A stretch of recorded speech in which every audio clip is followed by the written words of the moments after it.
Okay, surprise, surprise. We are back. It's your boy G, along with Alec, another great episode of Section 300. Appreciate everybody for tuning in. Continue to show love to us on LA Sports Report. A lot of good stuff going on there. A very fun weekend of stuff has been going on across LA in regards to Lakers, Clippers, USC football with some news that we'll get to, and others. We want to make sure we adjust it all. Appreciate y'all tuning in. Before we get into it, Alec, how you doing today? Everything good? Yeah, I'm all right. I'm all right. I've been under the weather the last couple of days, so happy to be back and able to speak clearly. Hope I'm not too nasally or anything today, but You feeling under the weather. The weather where I'm at is a mess. You might hear some wind going on in the background as things go along. So that's why we haven't had the main days that we usually record on be locked in as we would have this week. But we'll do our best to be consistent with things as things go along from here. But yeah, a lot of fun stuff is on the way here. Excited to get into it.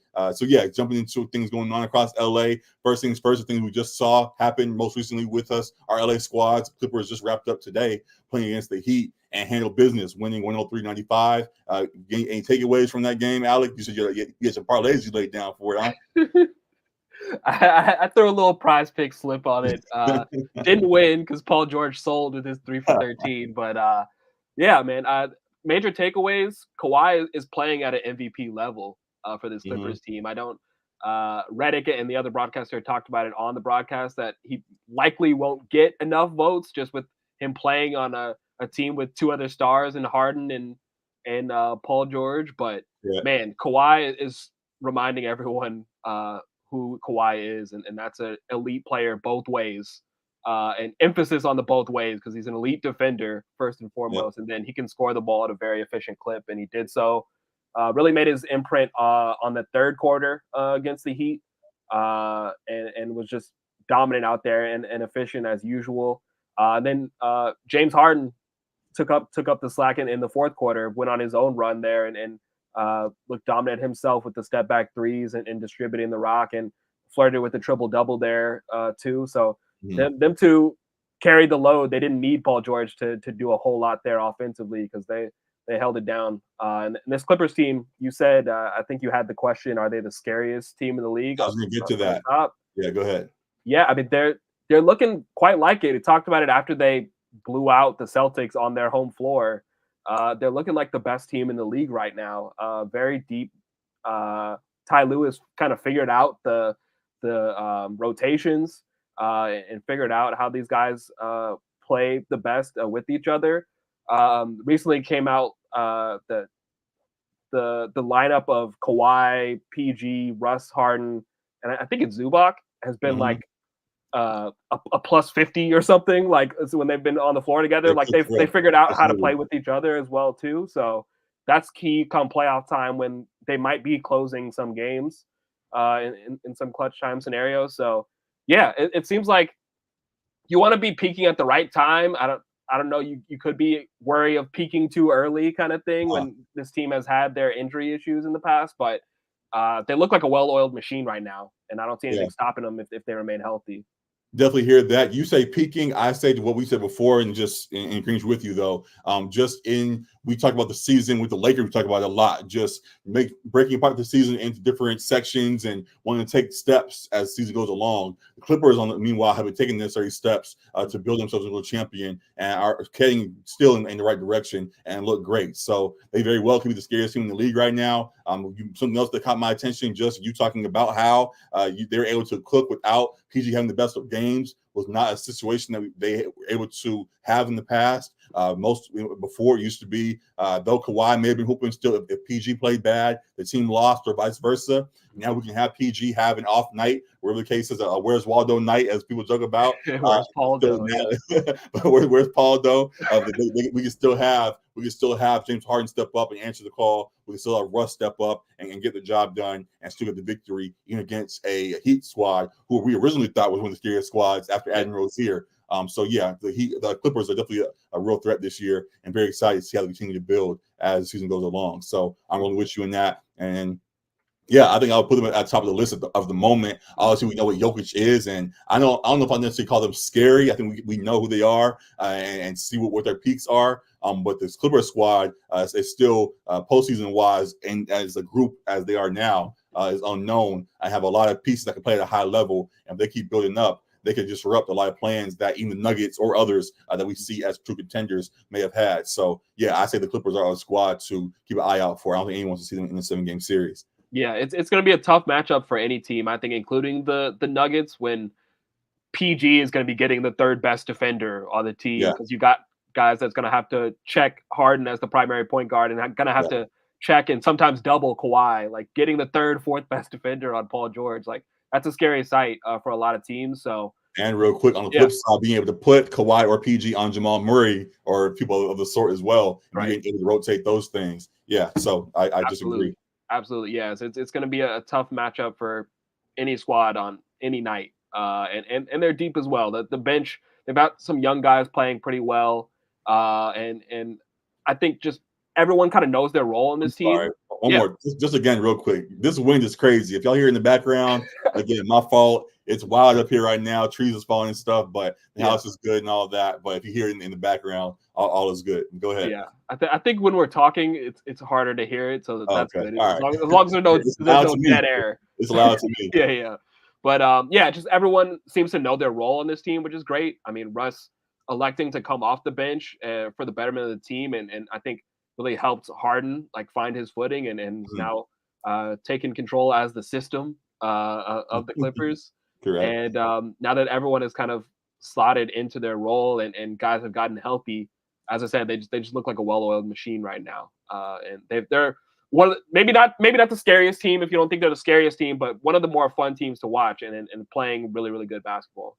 Yep. But very much so, and continue to be locked in on them fully as the season goes along. And like you said, just hope they continue to build things up. In regards to Russ, they just said recently that he passed 25,000 points, 8,000 rebounds, 8,000 assists. And it just reminding you of a moment where even just a couple of years ago, folks were very, very emphatic about him being a top 10 point guard of all time.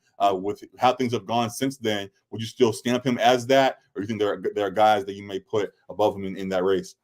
I think he's top 5, to be honest. I think he's definitely top 10. I wouldn't see him lower than like 6 or 7. Like, some people argue like Chris Paul ahead of.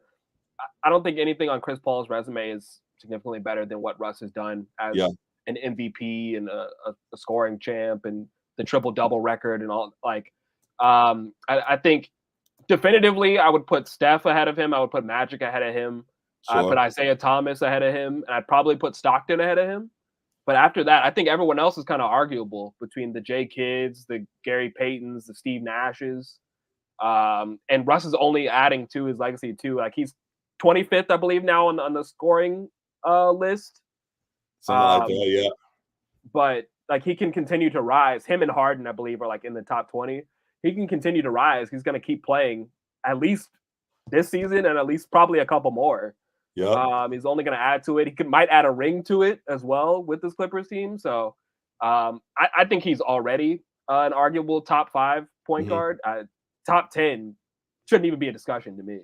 Got it. Just as people have risen up recently, I know people have kind of, I don't know, I want to say forgotten about him, but just with his role now being what it is, folks don't have those things to discuss anymore. But want to just continue to acknowledge him and realize who we are witnessing right now continue to put together a all-time great resume. And yeah, so just wanted to salute him in that. Congrats to him on getting past the 25,000 points, 8,000 rebounds, 8,000 assists mark, and looking forward to see what marker he passes next, and hopefully a ring is soon on the way for him too. I think he and LeBron are like the only two that have like 25K, 9K, and 8K as well. So like, another feather in his cap, like when it's only you and arguably the GOAT in a category, like you've done something right in your career. Rare air, and it hurts that it didn't work out when they put it together, but salute to them for being in their places and making do as they are now. So yeah, just salute to Russ for what he continues to put together. Again, rooting for him as his season continues to go along, and excited for this Clippers squad and love that they are keeping things together. Go ahead. One last thing, just to touch on Russ, he's been extremely efficient since coming off the bench, and I forget I think it's like his last 10 or so, but just the numbers efficiency wise have really ticked up for him. He's only playing like 22 minutes a game, but it's been extremely efficient in those minutes, and arguably should be in the 6th man of the year race. I think that's something that he should be considered for going forward, just how well he's been able to play in that role coming off the bench for this Clippers team that's as we've been talking about, streaking, like playing as one of the better teams in the league. So yeah. You talked about how that could be the next era of his career, next phase of his career. How maybe not being a starter, but dominating that 6-man role or however it may be, and becoming the a 6-man, adding a 6-man of the year award to his resume as well could be something. And he's playing well right now. I don't know where he falls in the race, but he surely is deserving of being in the conversation. And yeah, I would love to see him go for that as well if possible. So yeah, again, just all praise to him. What he seems to do. Good to see him happy, man. Glad to see him happy. Glad to see him out of the Laker media hole that it is, because it definitely can be very frustrating. And glad that he's doing his thing. There was a time when he was damn near fighting for his life every day, just jokingly, but just dealing with LA Lakers fans and all of that. And now it seems like it's all smiles. So love to see that for him, and would love to see that continue as things go along. So good stuff on that front. Anything else Clipper wise you want to address real quick before I get to the schedule? No, I don't think so. Cool. So as we do to end our segments with our Clippers and Lakers, we'll talk about how things will wrap up. By this time next week, we will have seen, we just them play the Heat today.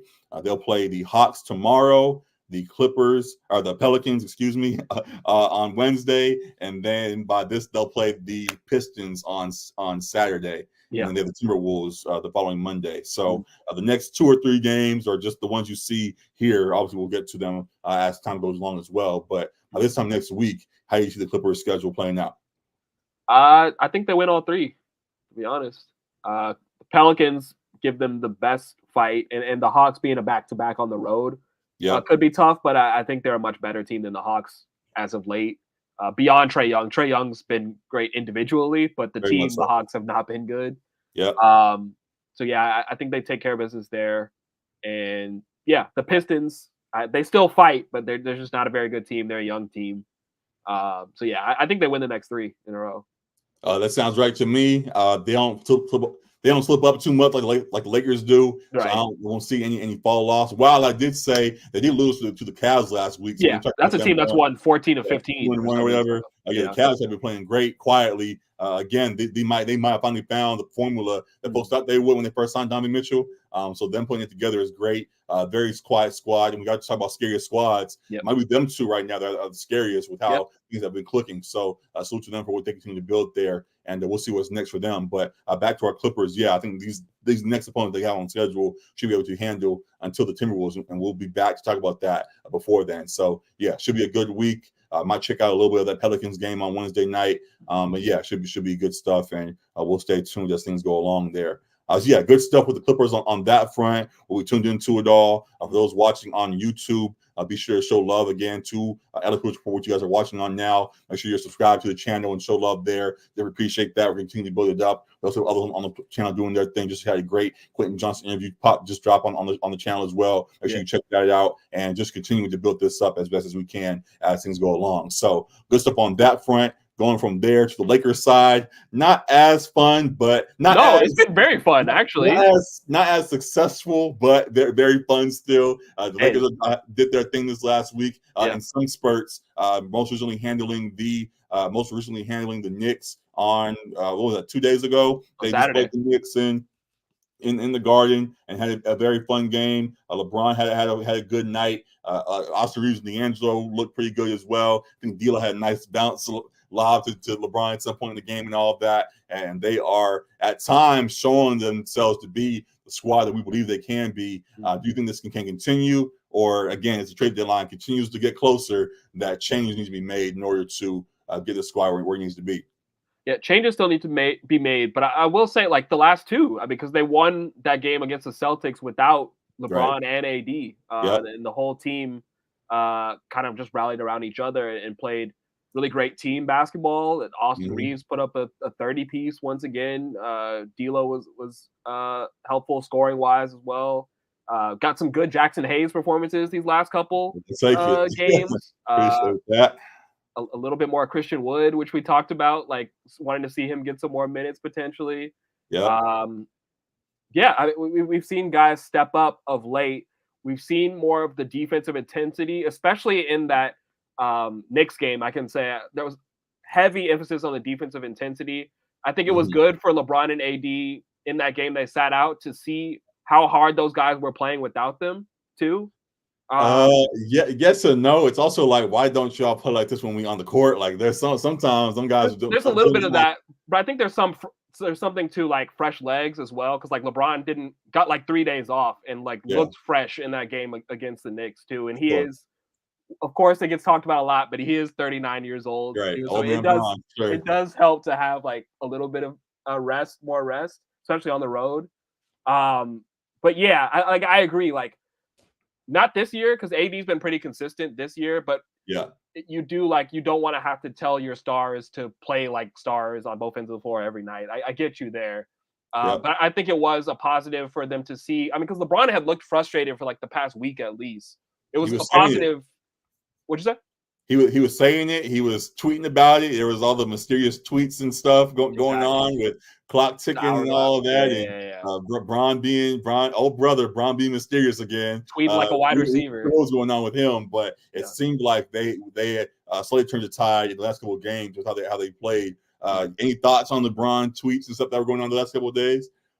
I hate cryptic tweets so much. Like I always have. Like, that's one of the few things that can make me like not straight up dislike a player, but like kind of sour me on a player when you start to do this kind of stuff. And like, just say it with your chest. If you want to say something to the public like that, say it with your chest. Like, don't throw something cryptic out there to where now the media has to spin an entire web of narratives that may or may not be true. Yeah, that's what annoyed me. I'm like, Bron, you know what the reaction is going to be. Yeah. So why would you do that and then get mad when people ask you the question? It's like, bro, you know exactly what you signed up for by tweeting that. Exactly. You could just say what you wanted to say and move on, but instead you want to do that, and then you want to wear the Knicks shoes going into the garden and all that kind of stuff, and talk about how things, rumors about trades and all of that. Yeah. We didn't know what was going on for a second.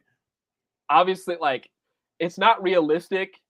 And I heard a lot of fans talking about, oh, we should trade LeBron again. The trade LeBron talks started to creep up again. Yeah. It's not realistic that LeBron James is going to be traded ever, really. Like, from any team. No. That's just not how the NBA works. That's not how LeBron works. But it was a little bit surprising to me to see, like, Rich Paul come out and say, like, we're not looking for a trade. And he won't be traded, like, from the Lakers. Because usually they just kind of ignore that stuff. But I mean, maybe there is a little bit of like, where there's smoke, there's fire kind of thing. And he like felt the fact that he felt the need to actually say something this time. Again, when you're being this mysterious and you're not addressing things as directly as you need be, LA media can be very loud, regardless of if you care for them or not. I know he's been around enough to block out a lot of the noise, but it can still be loud enough that at some point you gotta say something.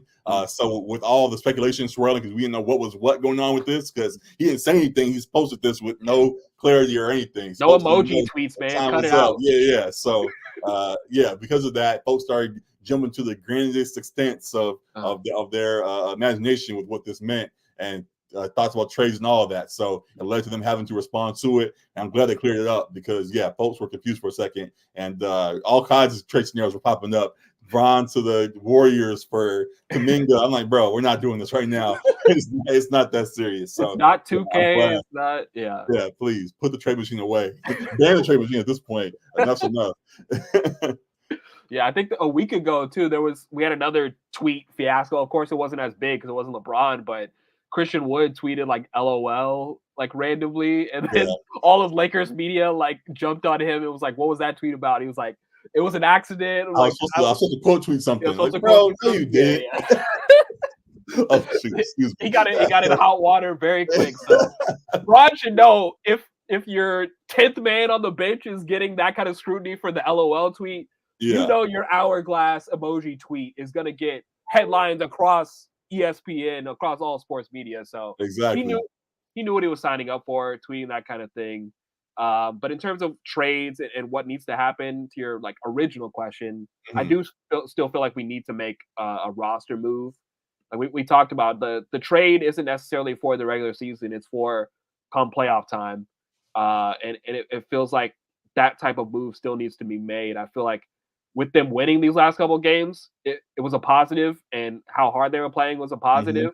I think that's another feather in Darvin Ham's cap. Like, I think the fire Darvin Ham got a little bit quieter after both those road wins.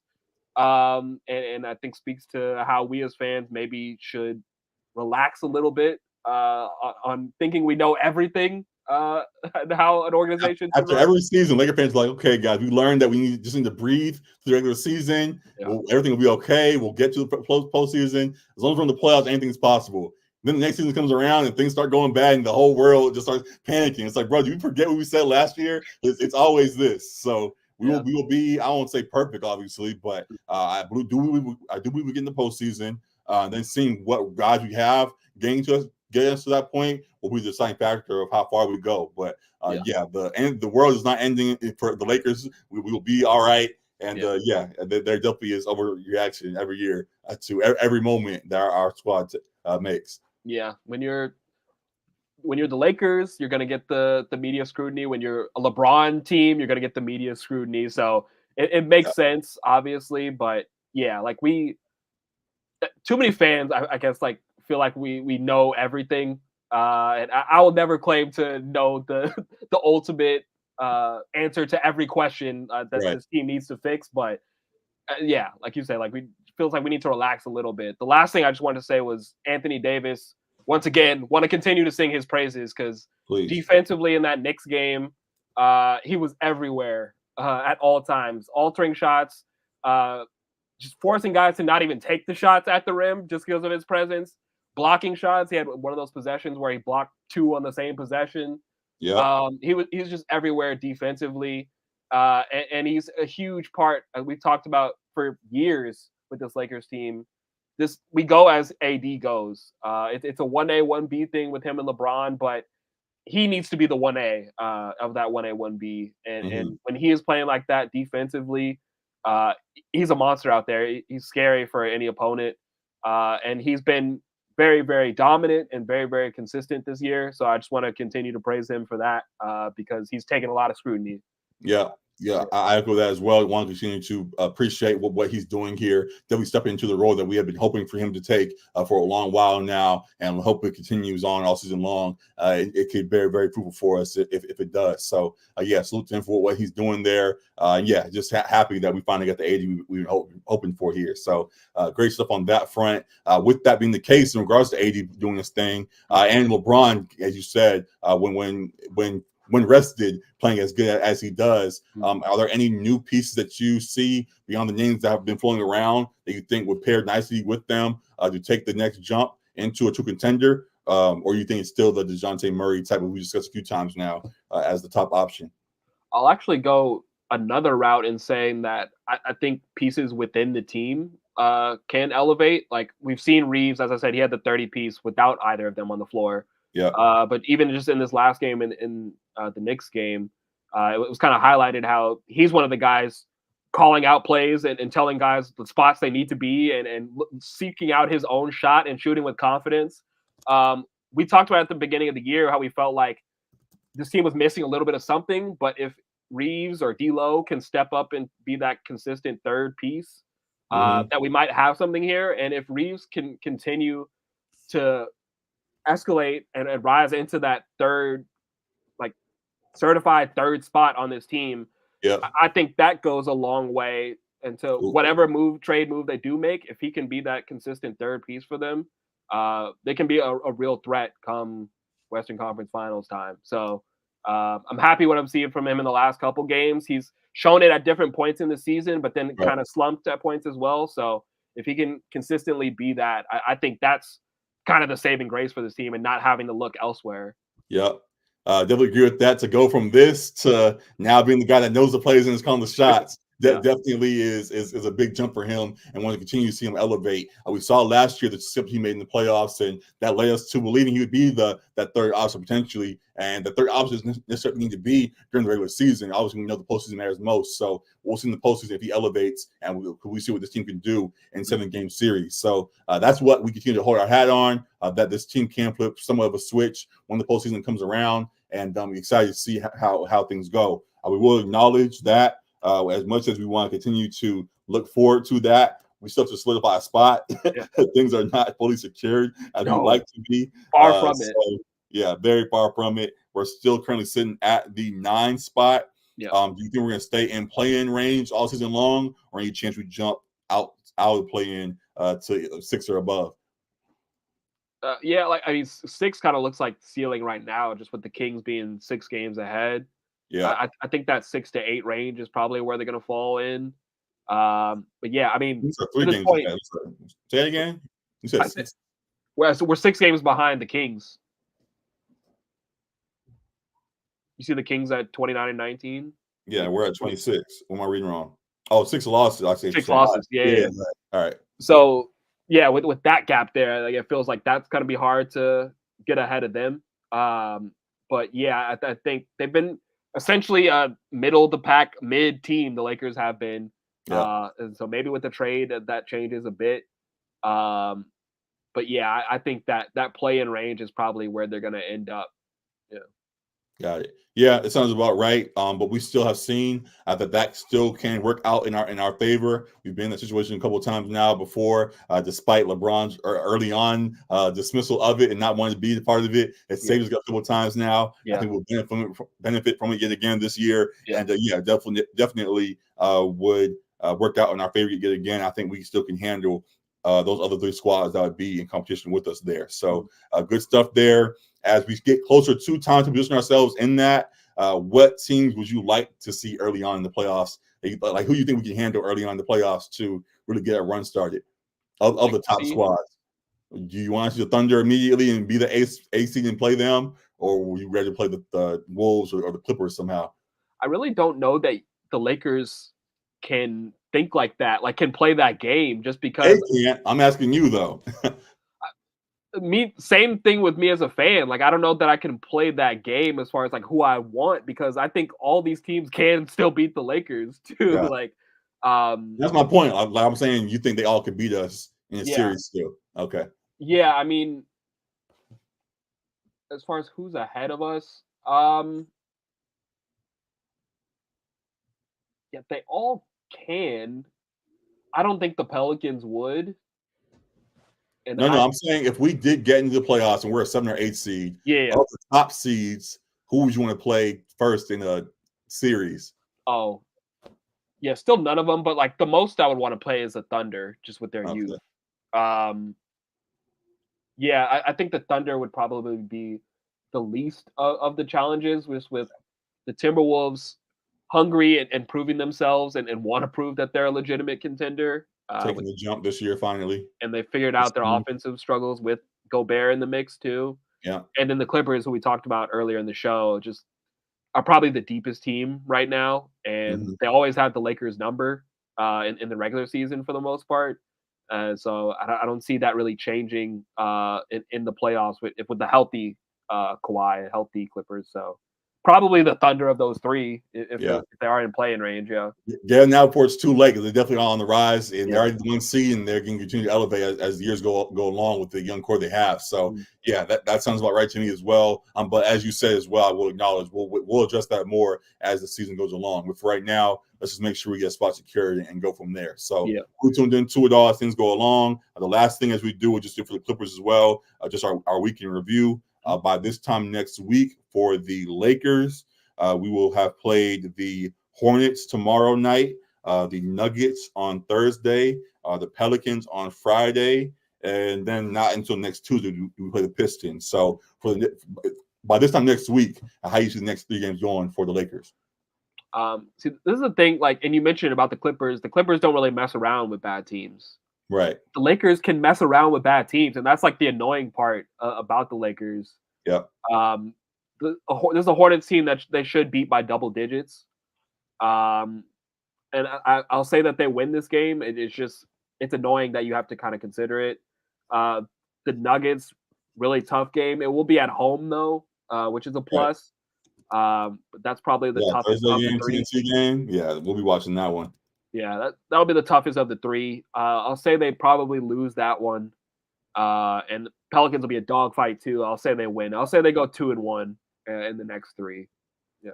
I'll go ahead and co-sign that. There are a couple of times I tried to get greedy and jump ahead of you and say 3-0 or whatever, and ended up backfiring. So I won't get too greedy with this and be realistic with that squad and say, yeah, we can get 2 of these somehow. That'll be a successful week. So I'm very excited for how that plays out. looking forward to it all. We'll have some reactions. We may not do a full stream, but we might pop in on Thursday and do a live reaction to a Nuggets game for like 20 minutes or whatever, something like that, and try to just keep the thing going and have a good time reacting to all the things going on with our squad here. So good stuff on that front. Again, echo what you said about the 2-1, and then we'll go from there. So good stuff now with all the Lakers things going on. Continue to stay locked in with us as we talk about the Lakers all season long. For those watching on YouTube, make sure you subscribe to LA Sports Report on YouTube and across all platforms. A lot of good stuff coming from us to you guys on those pages, and excited to keep building it up there. So great stuff there. Excited for all us on the way with the Lakers squad this next week, Clippers and beyond as well. And that is it, Laker wise. So good stuff on that front in the basketball world, talking about the Lakers and things. I put in the tag for those that may have seen it on Twitter and on Twitch and things, and we clicked in for it, that we're going to do our midseason awards in the spirit of the Grammys today. So just SZA, since you wrapped up a bunch of awards, we're going to do that, but we're going to push that to All-Star Weekend. There's a lot of stuff going on we want to get to, and we'll save that for later on. So our own midseason awards will be popping up. All-Star Weekend for NBA All-Star Weekend. We'll post some polls throughout the week you guys can respond to and give your votes on, and we'll come back with the results on when that comes around. So good stuff on that front. I'm now going to other things I want to address in the basketball world. Most notably at USC, we just saw that Juju Watkins just went crazy, dropping 51 versus Stanford. I think that set a record for freshman points in the game. Also, at USC, at least I believe. My apologies on what the actual title was there. Really broke a record for what she accomplished. Also in that, Stanford was a highly ranked. I think they were a fourth at the time in women's hoops. So her doing that against a top tier team in the nation just adds even more to the impressiveness of the feat. And just want to continue to salute her for what she's doing. She's the biggest attraction in basketball right now, college basketball at least. Yeah, I mean, we'll talk about it. I mean, it's her and Caitlin. I think it's still Caitlin just because she probably has a little bit more of the namesake already. Yeah.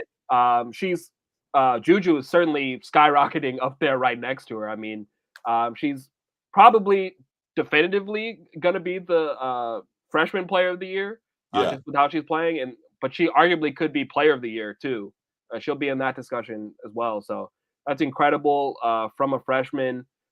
Just to be 50 is 50, man. Like it doesn't matter. It doesn't matter what level. If it's high school, if it's the NBA, if it's WNBA, if it's college, 50 is girls, AAU, whatever. 51. That's a lot of buckets, man. So 51 of like the 67 points they had. So she had like 75% of their points. I think she had like 11 boards too. Like she was dominant in this game that they really needed to win. I think they had lost 3 of their last 4. And so they really wanted this one. On the road at Stanford, as you mentioned, a top team there with the all-time head coach. And yeah, I mean, she just gave them hell. So that was really, really dope to see Juju put on an incredible performance like that. And yeah, I mean, she's must-see TV at this point. We've talked about it multiple times, but she is putting USC women's hoops on the map and women's hoops more so on the map as well. But yeah, you got to tune in when she's playing. Absolutely. I've been locked in for a lot of joy of the season. I've talked about seeing how things are going on, and just I love her game. Honestly, just she gets to her spots, and she knows what things work for her on the court, and she knows what doesn't, and she knows how to get where she wants at will at this point already, which is very impressive to see. Very beautiful mid-range game and all of that is just hard for even the top teams in the nation to stop. So her doing this only as a freshman, the sky is the limit for her, truthfully. And very excited to see where things go for her next. So great things with her. Love to see what's going to be going on next. Going up against the Stanford squad, we talked about the Pac-12 is going out with the bang across all sports. It's going to be a very tough Pac-12 conference tournament coming up shortly for them, and we'll see if Juju and the SC team can disrupt a few of the plans of some of these top tier squads across the rest of the conference. UCLA is still highly ranked, and we'll talk about them more as things go along with their season. Stanford's playing well. Colorado disrupted a few, I think USC and UCLA a couple weeks ago, and Utah did similar. So definitely a lot of things going on with both them squads. All the squads across the Pac-12 that deserve attention. So just salute to the Pac-12 for what they're doing. But yes, individually at least, right at the moment, Juju seems to be the brightest star, and love what she's doing on the stage that she has here at SC. So great stuff, and yeah, excited to see what's next for her. Something else that caught our attention, folks caught wind of it after this game. She was sitting down talking to a reporter, and the reporter was like, "Are you better than Caitlin Clark?" And she didn't say it like that. Or what? I think she said like Caitlin Clark who or something like that. Caitlin Clark who? Yeah, that's it. My apologies. She said Caitlin Clark who, and she was like, "No, don't do that. Respect her. She's good, and all of that." And while we do definitely want to acknowledge that, as we continue to see women's hoops get larger, should women's hoops actually want to lean more into the media game of the rankings and the GOAT debates and all that kind of stuff? Should women's hoops actually embrace that, or should they continue to just shy away from it, kind of as players have done so far? It's a double-edged sword, right? Because we've got the rings culture and everything in the NBA where guys get dwindled down to, have you won anything though? Like you can be a great individual player where it's like, oh, but this guy's got this many scoring titles and this many all-stars and this blah blah blah. Right. So it becomes a kind of disingenuous argument between fans of the sport.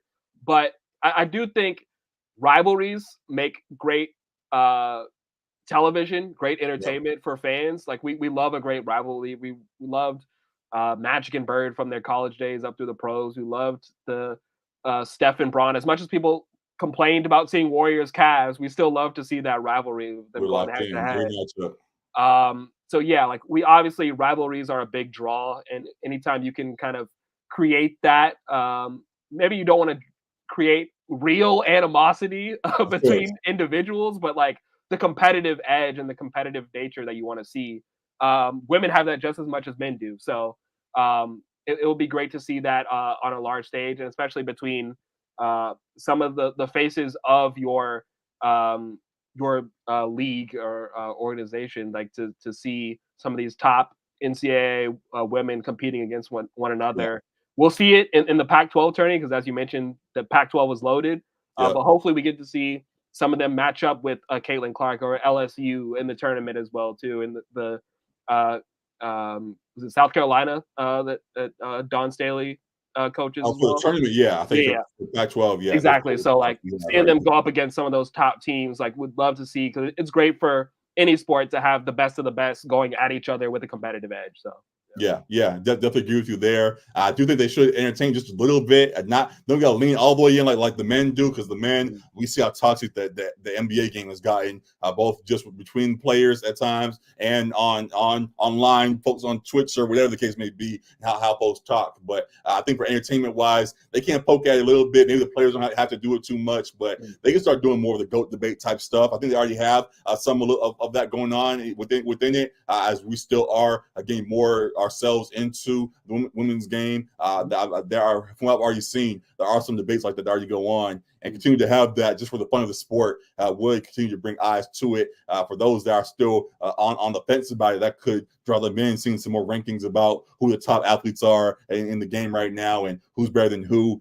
Those debates always catch folks' eyes. So don't got to go into it in a toxic way like the guys do, but I do think there should be some entertainment to it, and they can have a lot of fun with it, because there are definitely a lot of noble names in the sport that should continue to be talked about a whole lot. We obviously see Caitlin and Juju here. There's Angela Reese and others across the sports. There are a lot of big figures in college and women's hoops right now that should be talked about. We can just continue to praise them, of course, but for entertainment's sake, we know the business of it as well, which became somewhat of a debate this last week for a couple of reasons with other folks talking about it. But embracing the entertainment of it a little bit could help them continue to rise as they're doing right now. So we'll see what they do about it. But either way, for sure, I'll be tuned in. I'm excited for Juju, excited for Caitlin, and all the things that are going to be going on across the sport as the season comes to its tournaments and things shortly. So, very excited for what's next for in women's game right now.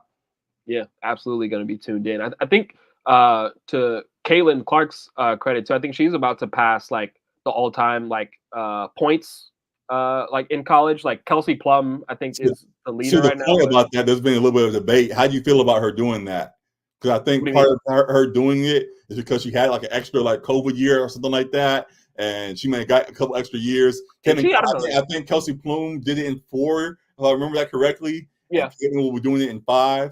Does that change how the record should? Oh, if that's true, I didn't realize that if she did it in 5. I saw. I might have been wrong. Maybe I missed it, but because I thought I saw that there were Caitlin's getting it because she had a couple of extra years added into her college career because of all that's going on recently. So does that change how things are viewed?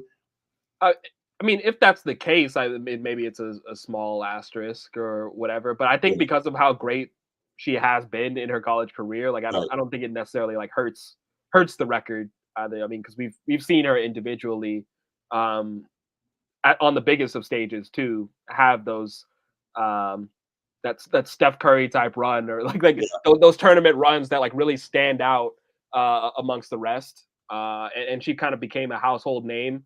Yeah. Probably even more so than Kelsey Plum did at Washington. So no, I don't think it'll hurt her too much if that's the case. Yeah, I agree with that. With just I saw debates, I wanted to toss it to you, and then also just to that, sometimes record books are kind of overrated. Just in even if she didn't break any records, Kayla's going to be remembered. Like Kayla, you stamped yourself. I think that was her freshman year, wherever that was, when she first popped up. And it was like, who's this girl at Iowa shooting step back threes? Yeah. Even if she didn't break any records after that, she would have been solidified. And either way, we'll be tuned in. So we'll let them debate about that to the point about the media game and then lean into it. We'll let other folks have that debate. But for us, just appreciating the greatness across the sport and very excited for all that's in the way. Very excited for the tournament, as you mentioned, and we'll get more into that later on. But for now, that is it on that front. And if anybody has any comments about it, we'll address it as they appear. So good stuff with that. That's the women's side of things and women's hoops, what's going on that front. The last USA thing worth mentioning is that just today, actually, on the football side, our former OC, Cliff Kingsbury, where did the picture just go? I just had it, just got signed to the Washington Commanders as be their new OC on their side. Obviously, he was just at USC with Caleb Williams and on that staff. He also in the past coached up, I think that was Pat Mahomes at Texas Tech, which led to him going to Oklahoma, I think that was, and he was with Kyler Murray, and he's on staff for them. I think he was with Baker Mayfield, I believe, on the staff as well. He's coached a few NFL guys now on his resume, and Caleb was next in line. Right. And with them having a good rapport at USC, him not only going to the Commanders, but he passed up on the Raiders job, which was supposed to be on the table. It seemed like they were lined up to do it, and then he backed out. It fell through, it sounded like. Yeah, it fell through, and he decided to go to Washington instead. Washington had the top 2 pick, has made people thinking he left there so he could reunite with Caleb in Washington. You think him signing, Cliff Kingsbury signing with Washington means Caleb's on the way as well? Well, the only way to guarantee that is if they get the 1 pick. I mean, because the Bears could easily take Caleb at 1 still. The Bears also could easily take Marvin Harrison or trade it or get Drake May, who's highly touted as well. Right, but I'm saying the only way to guarantee that is if you have the number 1 pick, and because if someone's ahead of you, they can pick Caleb Williams as well. So I understand that. I'm just saying folks are speculating now that Washington might have a plan to move up a spot to make sure they get Caleb and pair him with Kingsbury. Right, that's what I'm saying. If they move up the spot, then you're golden. You've got your guy and you've got your OC that has worked with your guy in multiple spots. So but until they do that, I don't think you can just sign it off as he's definitely going to Washington, because other teams are also interested in Caleb Williams. Of course, like you don't get, just because you have his OC, you don't get dibs on him. Like the Bears can't draft him because we have the OC. But I mean, the stars would be aligned, I guess, if he was able to land there and land with his guy in Kingsbury. Kingsbury, certainly not a good head coach, but as an OC, I think it can work. So I mean, Commanders, they just hired Dan Quinn, right? Correct? Yeah. As the head coach. Yeah. So they're making some regime changes over there. Will it work out? I don't know. But if they're able to land their guy in Caleb Williams, I think it's definitely a positive for them. So we shall see. It's a positive for them, and will be a great pairing. Also, as I just mentioned, his resume, who he's worked with before. If they get Caleb, or if they get Drake May, or if they even get Jaden Daniels, who are rumored to be a top 3 pick as well in that mix, with any of them, he has shown that he can work with quarterbacks of the new era and can bring the best out of them. So if that is the case, then whoever quarterback gets drafted to Washington should be in good shape, and excited to see what happens with them. I'll be tuned in if he does go there. There are also the other part to it. People talked about how I believe Caleb is from that DC area and played high school out there or whatever. So he has ties to it. So it would be a homecoming for him of sorts if that didn't work out. So that plays part as well. But yeah, either way, whoever quarterback is now leading that Washington squad will be in good hands because as a coordinator, QB guru, whatever you want to describe him as, Kingsbury in that role does work out. So we'll see who he is able to work with when the draft comes around. So definitely tuned into that. For sure. So yeah, just wanted to mention that real quick. As something that definitely caught everybody's eye. If there's any other thoughts about it, definitely let us know. This will be on LA Sports Report for you guys, and we'll see you in the comments about it all.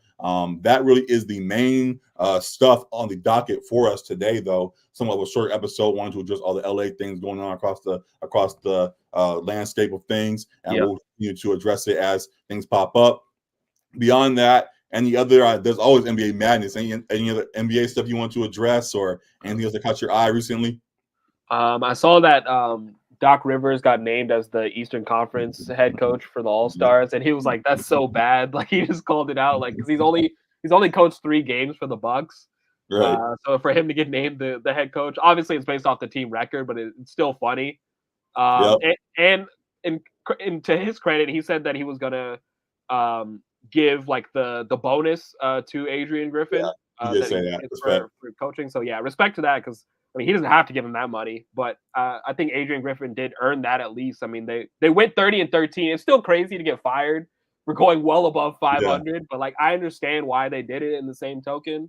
But yeah, I was gonna just if they weren't cool, he might not have. But I think because he was like not mentoring him, what was he doing? He was advising him during that whole time, and then now has his job.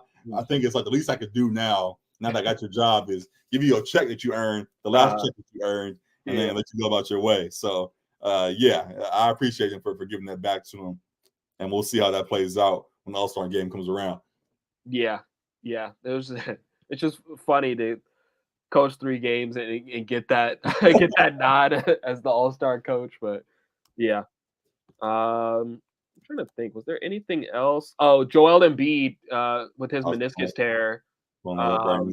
He's going to be going under the knife, and then they're going to give his return timetable. So I feel like that's typically several weeks. I don't know. I feel like the recovery times for injuries have changed over the years. It feels like very much so.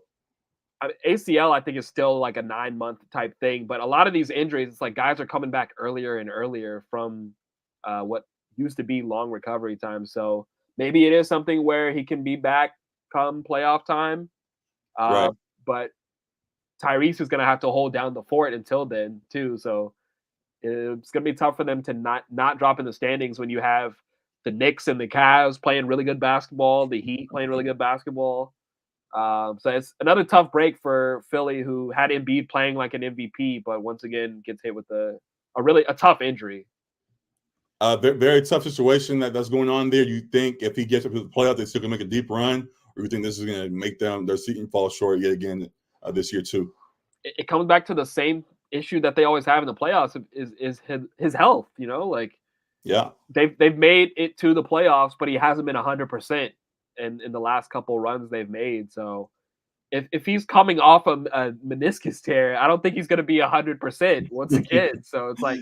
It's kind of the same issue you've been dealing with. I think the plus is that you do have Maxey, who's like playing as an MIP, been playing really good basketball. Yeah. And the team as a whole has been playing well together. But yeah, if he's not able to compete at an MVP level in the playoffs, you're gonna get the same result.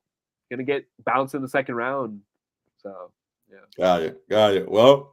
I've somewhat turned the leaf on him, and I've been appreciating what he's been doing. So to see his season potentially fall short because of injuries yet again is very tough, and hoping for the best for him and the Philadelphia squad as things go along there. So yeah, tough stuff there.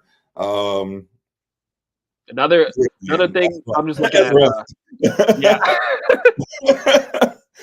Yeah, I mean we're not necessarily Philly fans, but. Like I do like Embiid. We respect him at least is all I was trying to say. I like watching the superstars healthy and playing at their best come playoff time. Yeah, that's the best product, of course. So hopefully he can get right and they can be in that mix in the East, because it, like Yeah. we talked about, it really kind of was a 3-horse race with now Cleveland kind of jumping into that.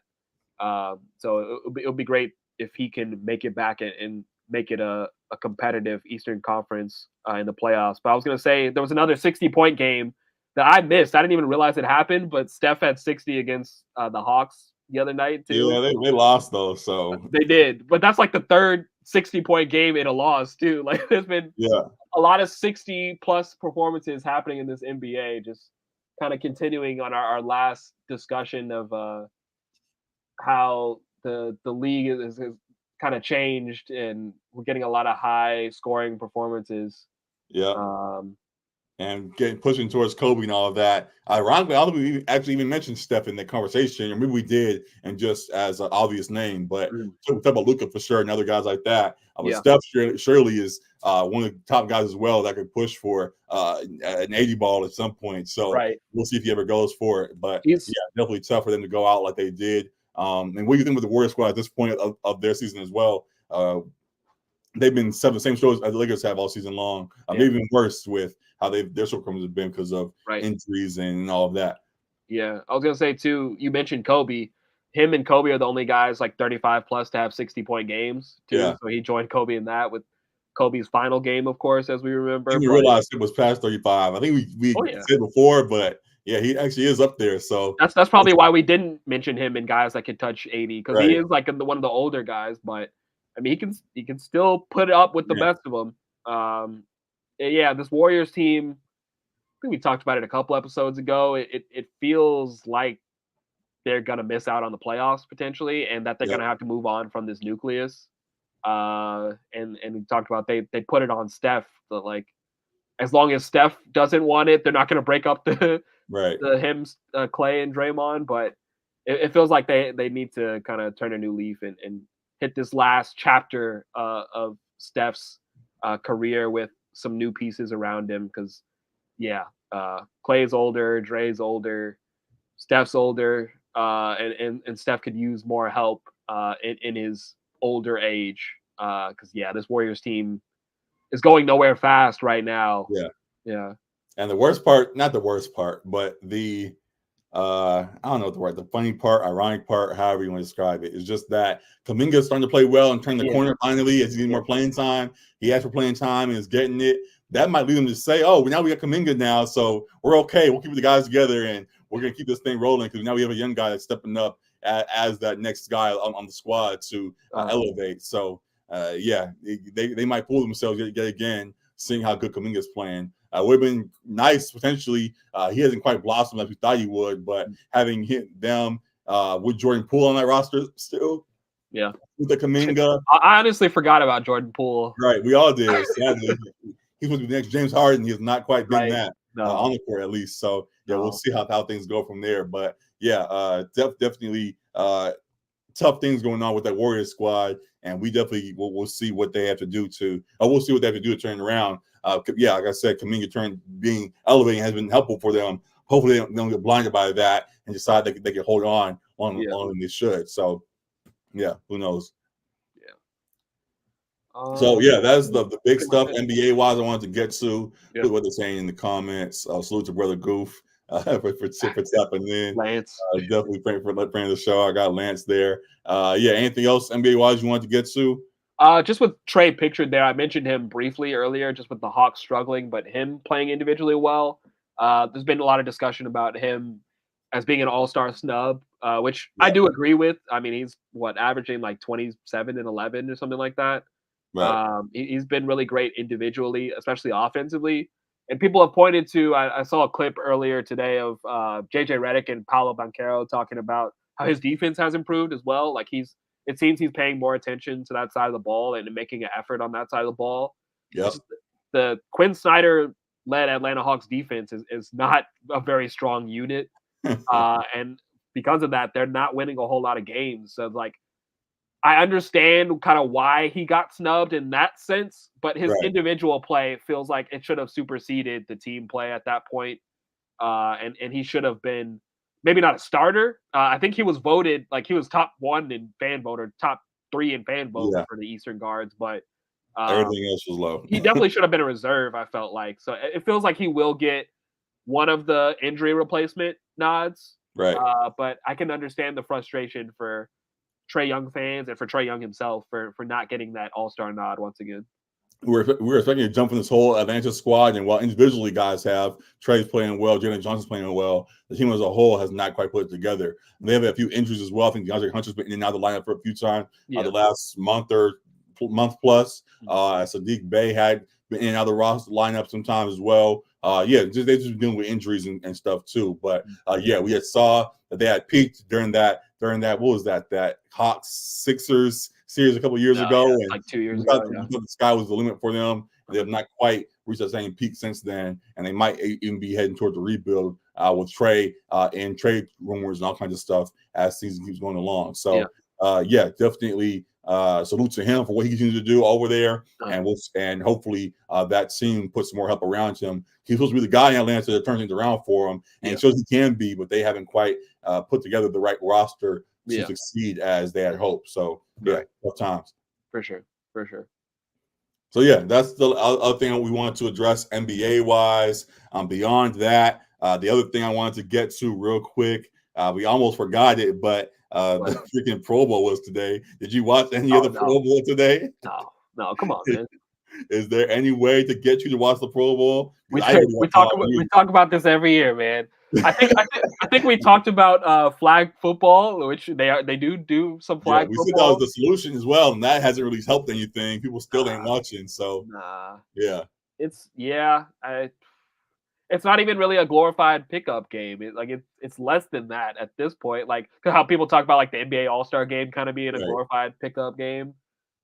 This hasn't been like entertaining since like I remember maybe when I was like 10 years old or so, like when they would play in Hawaii like every year, which they might still go to Hawaii. I don't even know. I don't know. I don't know. But to that point though, kids seem to like it from what I've seen a little bit. Kids enjoy the. Do they? I don't know. I'm not tapped in with the youth as far as like what they're enjoying as much, but they do a lot targeting the kids a lot. It seems all the mini games and stuff, and they do stuff tied with Nickelodeon now that you've seen them been doing and all of that. So targeting that audience has been big for them. So we may be growing out of it, and that we're past the target audience of the Pro Bowl, but the people that are trying to get to seem to tune in a little bit. So it's working for them, and on all praise to them, I guess. I think the best way to do it is if it is still real football, but if it's after the Super Bowl, because like obviously guys, it was before people were like, "Oh, Super Bowl happened. That's the end of the season for us. We're tuned out. Exactly. We don't care for this." But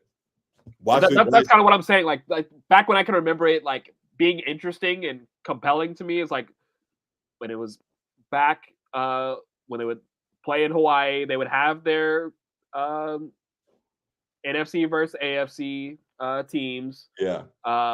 And they would play actual football games. Guys don't want to do that no more. That was the whole point of doing this.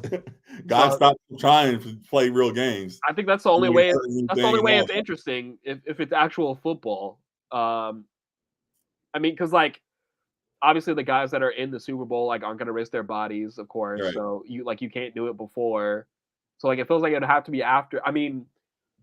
You think people would tune in? I do want to give, because as I've said, the kids are tuning in, all of that. The NFL has made efforts. They keep changing things. They added in, there's a Madden tournament. They had all kinds of skills competitions going on all weekend long. Right. It's all weekend thing where they're trying to do it. And I know you're dismissing it and all of that, but the NFL keeps trying to make it work. I mean, another thing that would after Super Bowl and all of that. So it's like at this point, I don't know if you can't scrap it. Just use something to acknowledge your stars with as big of a league as it is. But it seems like folks. Some folks are really checked out to it, and those that do like it, but that number is small still. Another thing that would help probably is like if it was broadcast on like NBC or like one of the like major networks, as opposed to it's probably like it's all on NFL Network, right? I thought it was on ESPN as well, unless I missed that. Maybe it is on ESPN as well, but like I don't even know. Like I feel like it's not like broadcast well, like it's not marketed well either, too, because it is lesser of importance. And because this is like the 2 weeks leading up to the Super Bowl, like that's all we care about right now at this point too. Because the season hasn't finished. We still haven't crowned a champion yet. Like we're still looking forward to that. And it's not a situation like the other leagues where you could do this mid-season, because then you're like endangering players if you're playing actual football, and no one's gonna care if you're playing flag football in the middle of the season. Season's too short to have that midseason anyway. So, it wouldn't work. I think it only works if you do it after, or like I don't know, like if they continue to do it like this, maybe just doing full 11-on-11 flag football, like or 7-on-7. I don't know, but I will say, cause I didn't watch a whole bunch, but I saw clips on Twitter at least, and guys you saw CJ Stroud making CJ Stroud plays, scrambling and throwing off his back foot to Jamar Chase into the corner. I saw the clips too. Yeah, they made plays. So I'm just saying the guys were trying. Like I don't know what more you want from them. Like they at least put effort in. You can't really ask them to do that much more. Like right, so it's not super compelling. That's what I'm saying. Like to you, it's not compelling, but I don't think the thing you're saying to fix it is what they just adjusted away from. It already was exactly. Already was a full game. They did all of that, and nobody watched that either. So this was the fix, and the fix is not working to a lot of folks either. So I don't know what is next for them. But for those that do tune in, they seem to enjoy it, and I'm fine with it. It just isn't as compelling as folks would have hoped. So we'll see. Maybe the last part could just be, I don't know if they did this part, but adding a draft. Like we said before, like they have the 7-on-7, which is great. Split the teams up, make 4 teams, have your 4 QBs draft their receivers and stuff, and then go from there. Doing that little stuff could go a long way. We've seen the NBA how that does for the All-Star game.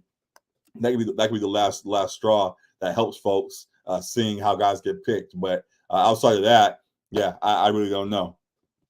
Yeah, I mean it's just just thinking about like the different skills things they do, because I saw like some of the clips of like the accuracy thing they do with the quarterbacks, like hitting the different like point targets and everything, and Tua was missing a bunch of them. So like it's great for like the memes or whatever, the clips and that kind of thing. But I don't know, like you said, like maybe it is more of an appealing thing to the younger generation, but I feel like us, our age and older, like are not really like tuning in to see like who can throw the farthest, or like who can throw the most accurate at a target. It's just it's not as exciting for the older NFL fan, I would say. Got you. Well, to that point, the season's not over yet. We have the Super Bowl next week.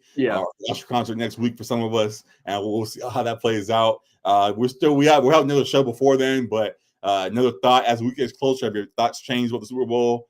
Any other updates you want to give on what you're expecting next weekend? No, I don't think my thoughts have changed too much.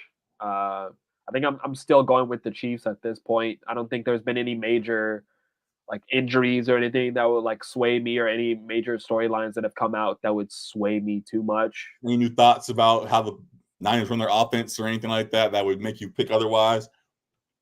No, I don't think so. No, okay. I mean it's very much a 50-50 game, but I think I lean Mahomes in close games. I typically do. So I'm rolling with Usher. So whoever Usher picks, I'm rolling with Usher. So we'll go with that. Suddenly this man's Usher #1 fan. But for real, we'll have a further breakdown, official one, obviously, right before Super Bowl, our last episode before then, and talk about it and have that post for you guys, and good stuff on the way. The last thing, going back to this, I'll say, and then we'll get out of here. We'll do a little trivia and all of that and get out of here. The last real thing I'll note is that, again, you might not take it serious or not, but whatever. The NFL is hiring a vice president of flag football operations. They're going to have the flag football in the Olympics. So just throwing out to you, if you could put together your dream Olympic flag football team, who would you have on your roster? Just offensively, at least. We'll go with that. Yeah, I mean, probably Mahomes at the QB. McCaffrey as the running back. What do you do? Like 7? Like 7-on-7? You put just go 1 QB, 1 running back. You can go 3 receivers and a tight end. Okay. I'd probably still go Kelsey at tight end, just what we've seen in the playoffs. Not Sam Laporta, nobody, no? No, I mean, there's plenty of good, like Laporta, Kittle, Andrews, Hawkinson. There's a lot, but with Mahomes as my QB, I'd probably still go Kelsey at tight end. Yep. And then also wide receiver. To our Olympic point, just representation right now, that'd go a long way. So having that. I already got CMC in there too. So. Yeah. But yeah, Mahomes, CMC, Kelsey, and then probably Justin Jefferson is pictured there. probably Tyreek, and that's interesting. Probably Jamar. Uh, Probably Jamar. I also thought of like CD's close there too. yeah. Any guy that's a little bit Devontae Adams older, there. Was any that? guy, because being honest here, we're gonna dominate that game either way. So, is there somebody that might not be top 3 right now, but once was top 3? Like, would you sneak You in said once was? or someone who's maybe not ranked, maybe not a top 3 receiver right now, but is somewhat of an older guy that still is pretty good? Any veteran names you sneak in that list? Like I said, Devontae Adams. Okay, Oh, exactly like a Devontae or somebody like that. yeah. Who actually still is top 3 but yeah, just Or in that lane, I guess. like Keenan Allen, like Mike Evans, Right, like those kind somebody of like guys. that. Yeah. Yeah. I mean, there's always those guys that are like steady Eddie every year for Right. their QBs, and still putting up numbers. AJ Brown could be up there as like one of the younger top receivers who kind of showed himself. And there's been some drama with him in the media recently too, in the Eagles. But Right. yeah, I mean, plenty of options, as you said. Like I think we would dominate regardless. Right. Some other countries might be sending like some rugby players that got some skills, so maybe We ain't maybe they hitting can though, so challenge. do not hit my body. I'm good. We are not here for that. Flags only. So Yeah, yeah, as long as it's that, we should be fine. Is yeah. there any wrinkles to the voting you would change up? I know I said all the current top guys. Would you do any current? Would you switch it up? And for example, like, hey, let's instead of doing all the current guys, we know we're gonna win this thing. Let's go get some guys that recently retired. Let's go get Brady and he ain't retired yet, but like a Julio Jones or some of the older guys who are also are still have some game enough to go out there and add that to their resume. We saw that clip of like Brady throwing the pass at that dinner or whatever. Like They see the this ball man calls him, cannot give up the the helmet football. calls him like the Green Goblin mask. He be feeling it whenever it's around. It's so true, so true. He cannot put the football down. I understand, man. But yeah, I mean, I guess another like fun way to do it could be like if you did it like how Team USA had to do it sometimes, where it's like 23 and under kind of thing. Like if you did like the younger guys only. College guys could be cool too. So like if you did like CJ Stroud and like Bijan Robinson, Right. and like some of like the younger receivers, like a Puka Nakua or something like that, like I think younger because rookies, it's that the kind of thing. first time, you might want to let some older guys get that on their For resume sure, for and sure. get done, and then Yeah. after that, you get to let the young guys go and cook. But Yeah. I hear you in that. But yeah, I throw. I know. I think he said this is just funny, but Drew Brees recently said that he would have been playing more if not for the injuries. Go ahead and go get you an Olympic medal or something if you can. Throw him out there and see how he does, just for the fun of it, and see how that plays out. So this point where they can go about it. Interesting to see how it does go. We'll tune into the Olympics either way, and this sense, surely at least for this first go around, I'll be locked into it and excited to see how that plays there. But yeah, just a lot of fun stuff on the way. First round pick for USA. The funniest thing USA could do is drafting Colin Kaepernick to the Olympic team. Oh my god, that would put the country in a conniption, man. Like they would not know how to react to that. Yeah, I'm not even getting into that. It's ridiculous. But yeah, definitely some fun ways they can go about it. And like I said, we'll be tuned in. So a lot of good stuff going on right now across LA and beyond. We'll continue to address things as seasons play out. Excited for the All-Star weekend coming up in the NBA. Excited for all the tournaments coming up across college basketball. The draft is coming up and things going on with that. Also, we haven't talked about baseball a whole lot, but there's been news about Shohei being introduced for the Dodgers. You have any thoughts about him right since I brought it up? Any thoughts about him and Mookie talking about it'll be the World Series every time teams go up against us and things that they said recently? Yeah. No, it's really exciting to be a Dodger fan, to be in Los Angeles, LA sports fan, because Shohei, one of the biggest names in sports, one of the best players in the sport, being able to pitch and hit at an elite level. And obviously he's just going to be hitting this year, but it's going to bring a lot of fans to the stadium, as he already has with his introduction to the team. And I think they added a cost of like $10 to be able to attend the Fan Fest event or whatever it was. Right. And people initially had complaints about it, but it looked packed out Hey, for Otani regardless. So pay the fee, man. Pay the fee. Do what you gotta yeah, do. and a lot of people are gonna have to dish out a lot of cash to see Otani this season. Yep. I think that's gonna be a hot ticket, but he's gonna be well worth the price of admission. And they talked about Dave Roberts said it's gonna be Mookie, Freddie Freeman, and then Otani as the top three in the lineup. That might change at some point, but that's a deadly 1, 2, 3 punch at the top of the lineup. Is there a point to already announcing that? Like why? That's not a specific point, but Like, like as long as people they're are. there, I don't care where they are. Just let them play. So Well, maybe I'm missing something, but go ahead. there is some like strategic things that go into like where you put guys in the order in Okay. terms of I mean having Otani in the third spot, you probably want him to be more of the RBI guy, the guy driving guys in. Got it. But some people have said they like wanted to have him in the 2 spot so that he's protected by having Freeman behind him. So like they can't intentionally walk Otani because then they know they're gonna have to pitch to Freddie Freeman right after him too. That Got it. kind of thing. So there is some strategy that goes into that kind of order, figuring out the lineup order, but it's something that can change like throughout the season too. It's not something that you're like because you said it now, it's gonna have to be that for all 162 or anything. But Got it. yeah, like it'll be important come season time and come playoff time.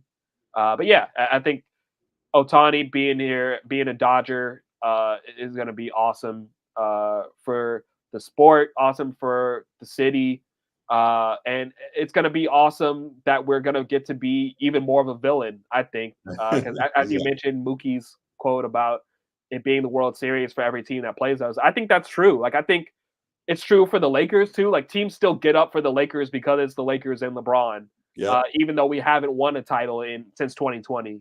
I think teams get up for some of the best teams or the most storied franchises in the league, like the Dodgers, like the Yankees. Even if you haven't won the World Series just this last year, I think teams still get up for the teams that have the big payroll, the big names, the big cities. So I think there's a lot of truth to what Mookie said. We're going to be getting a lot of teams' best punches, and we have to be ready for it, and we will be.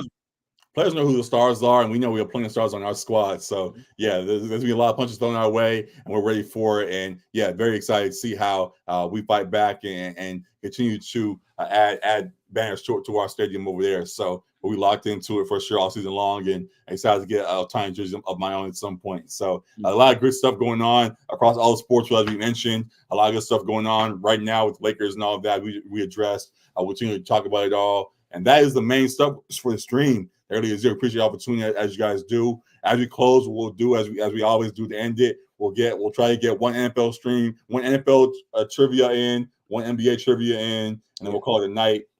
Yeah, let's get it in so I can get to Night Country, man. Night Country, Curb Your Enthusiasm back on tonight. Back tonight too, yeah. A lot of good stuff going on right now, so we'll get to it. Y'all ain't really watching the Grammys anymore, so we ain't worried about that one. But we'll talk about it as it goes along. But let's see what these NFL trivia is looking like today. Free Killer Mike, man. Free Killer Mike. Can you name every player that rushed for 100 yards in the Super Bowl? Every player who's between more touchdowns in the Super Bowl. Was in coach from every Super Bowl. The starting quarterback from every winning Super Bowl. That's a good one. I feel like we've done a lot of quarterback ones. Yeah, those are easiest names to remember. Yeah, I know. NFL-wise, gets a little tough, but if you want to do something else, we could try it. Let's see what else we got. Every rookie quarterback to throw touchdowns in the postseason. Coaches with the most career wins in the playoffs. NFL franchise leader for most receiving yards as a rookie. That might be hard. Yeah. I'm looking at the percentages too to see like how well people are faring.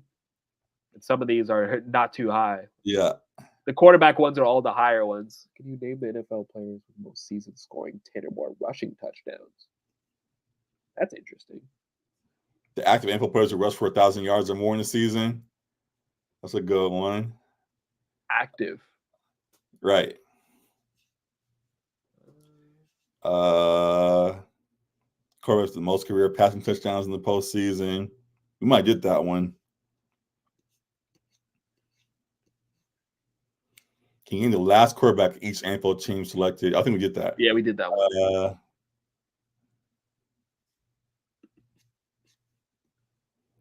Most passing yards. Can you name the active NFL players with multiple 1,000-yard receiving seasons? That's people get a lot of those active players with 1,000-yard receiving seasons. We can do that one. Okay. Most receiving guys in a playoff game. Yeah. Can you name? Where you go? Multiple 1,000-yard receiving seasons quiz. The hint is number of 1,000-yard receiving seasons, the team they play for, and their jersey number. And it's all current players, I believe. So that should be very helpful in regards to what's going on right now. Here's the whole list. Dope. He has 5 minutes on the clock. I zoom in a little bit more for you there. And what does it say? Is it just receivers, or does it count tight ends too? Active players with multiple 1,000-yard receiving seasons. Okay. It doesn't have to be receiver. Because I think I saw at the bottom. I think I saw like New Orleans 80. Isn't that like Jimmy Graham? Let's go ahead and start. Jimmy Graham. Yep. Travis Kelce. Absolutely. Who's the other Saints guy? Did Michael Thomas already have a couple?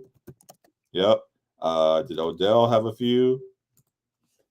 Did I get that? No, I did. No? Oh, okay. Justin Jefferson. Tyreek Hill. Justin Jefferson. CD already has a couple. CD. I'm sure he does, yeah. Lamb, Jamar, Chase.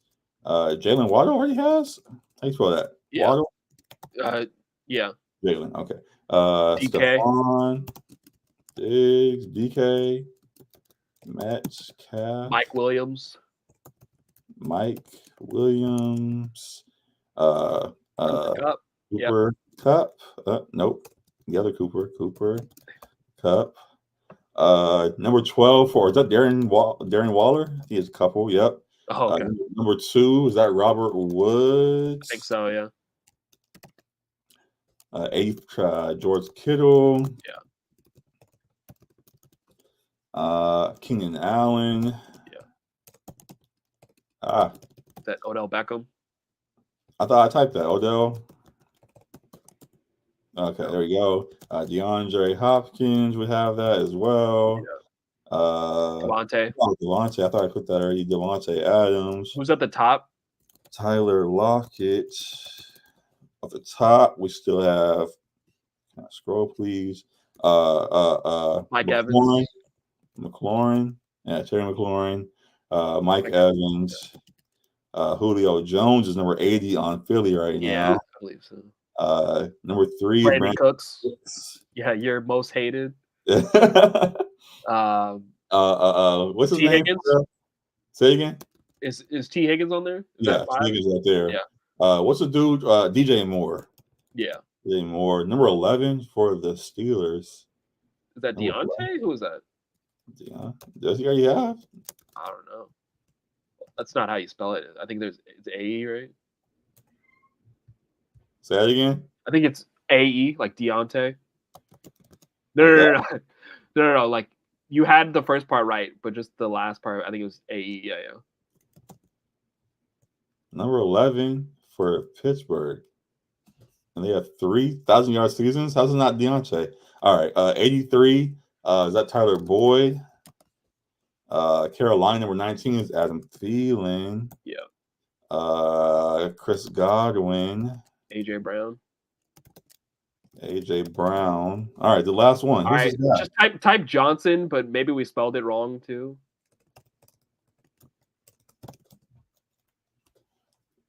Number 11 for Pittsburgh. Make sure that's it. Just the spelling. What's the spelling? Oh, that's not his number. He's number 18. Oh, the number 11 is Who would have had 3? On the Steelers right now? The only other receivers are Pickens. He hasn't played 3 seasons. Ain't Chase Claypool. He's not on the Steelers right now, is he? Not on there no more either. Yeah. But he was 11, I thought. He was, yeah. But I don't think he had 1,000 yards more than once. Yeah. Okay, who's 11? 11 on the Steelers right now. What the Do heck? they have like an old vet that hasn't really played? They have to, because I can't think of who this is. Oh my god. Yeah, it's the only one we couldn't get to. Yeah. We got a minute. Let's see. Chase Clay, not Chase Clay. Who else have they thrown to? Deontay, George Pickens. Fryermuth is like 80 something, right? 80 something. Najee, Jalen Warren. Who else is over there? What the heck is this? Number 11 on the Steelers. This is gonna kill me. It's gonna be somebody obvious too. I'm trying to think who else is on that receiving core. Did they resign Martavis? I don't think they did. I don't know who this is. That's crazy. I'm stumped. I got nothing. Yeah. 10 seconds. There was like a dude named like Washington or whatever that like played with Ben Roethlisberger, but I don't remember what his first name. Washington worked. 5, 4, 3. I don't know who this would be. That's crazy. Allen Robinson. Wow. I didn't remember him on the Steelers. Yeah, I remember he had a terrible year with the Rams. He got traded from there. Yeah, I do remember that. But wow, I remember now that I see his name. But that's crazy. He's fallen into obscurity. I thought he was going to be a star after like leaving Chicago. Yeah, he was lined up to be, and things haven't quite worked out. But oh well. But yeah, salute to him. We forgot. So that stumped that was our one miss of the day. So be it. Good Did stuff. He play last year? I guess he was on the squad at least. Yeah, on the squad. Good stuff with them. What's it called? All right. That was our one NFL grid. Going to our NBA grids. We'll do hoop grids, the I call game, and then the grid. We'll see what the teams are. That's gonna be a crazy one. My God. But we will get back to that. For now, we'll do I call game first. This is Heat and Celtics. I don't remember exactly what game this was, but I remember Bron dunk play, obviously. So the visitor is the Heat. Yeah. The home team is the Celtics. Yeah. Bang. It's a regular season game. The year has to be between, what was that? 2012 and 2016, right? Yeah, slide up a little bit. Just so I can see the picture again. Was this the first year Bron was there? Norris Cole. I don't think it was the first. Norris Cole, Mario Chalmers.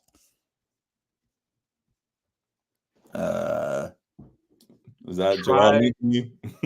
Yeah, probably. I would say try like 2013.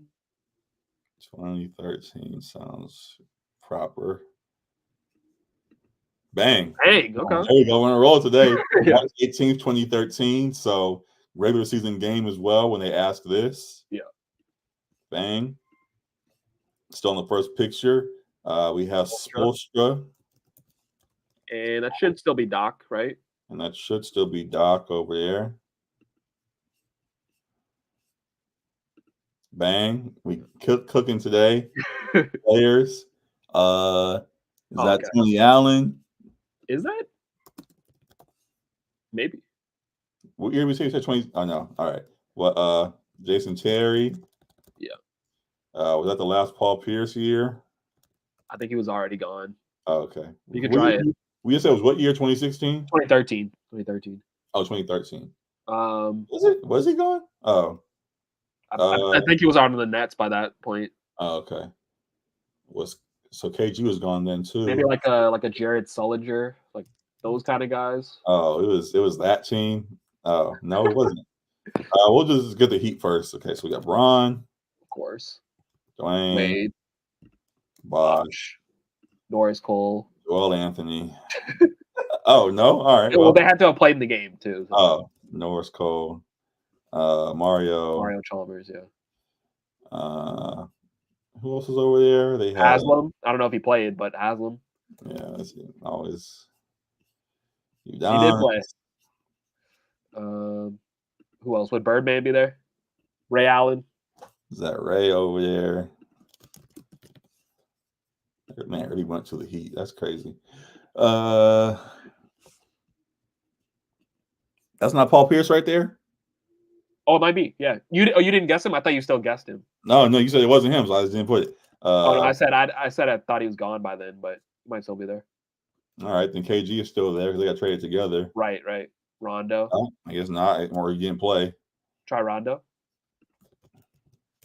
Rondo, free Rondo number 9. Maybe. I don't know what he did, but if ain't nothing crazy, free Rondo. You tried Birdman, Chris Anderson? For the Heat?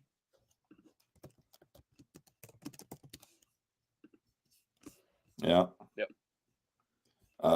We got 10. We need at least. We only needed 10 for this one, but we can get more. A Leon Poe year? Nope. I think that was before. Was this an Eddie House year? No. Nope. Who else do I know on this bum squad? Were there any more pictures? This is our best bet, Celtic wise. Okay. Oh, is that Terry right there? Say it again. I already got Terry. No, we got Jason Terry and Paul Pierce. No, I was saying that's probably too early for him though, huh?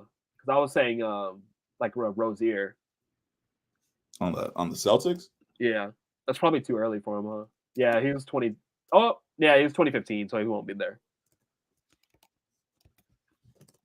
Like, who is that guarding the ball right there? I thought it was Tony Allen. Didn't I put Tony Allen? Yeah, but it didn't work. Yeah, it didn't work. So I don't know who this is. Yeah. Is Avery Bradley over there? Maybe that's Avery Bradley. That's a good call.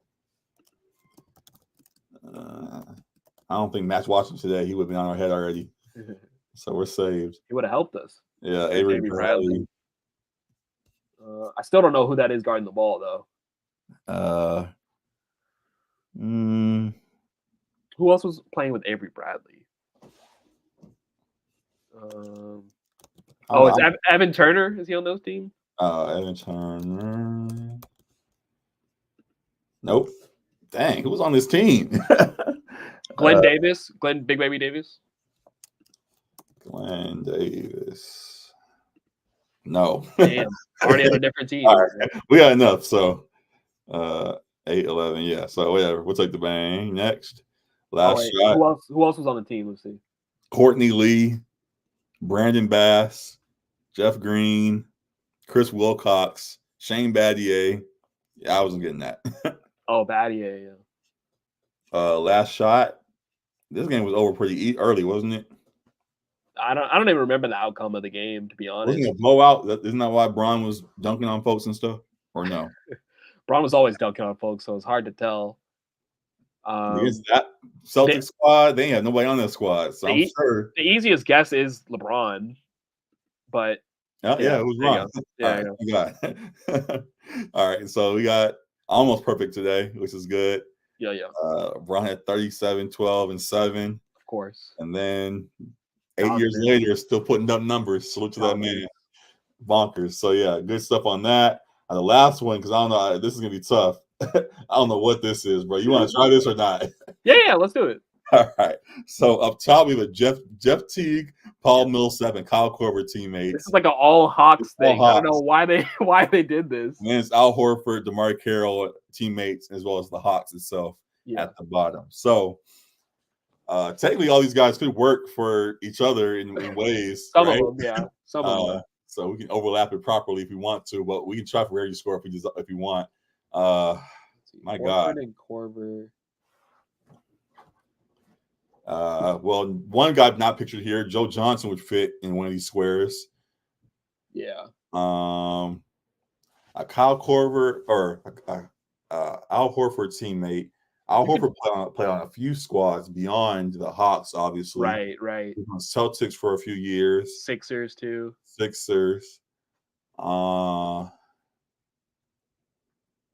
I feel like Danny Green might cross over for a couple of these guys somewhere. Danny Green might have played with wasn't he on the Sixers for a second with Horford? Danny Green, yeah. He's on the Sixers, yeah.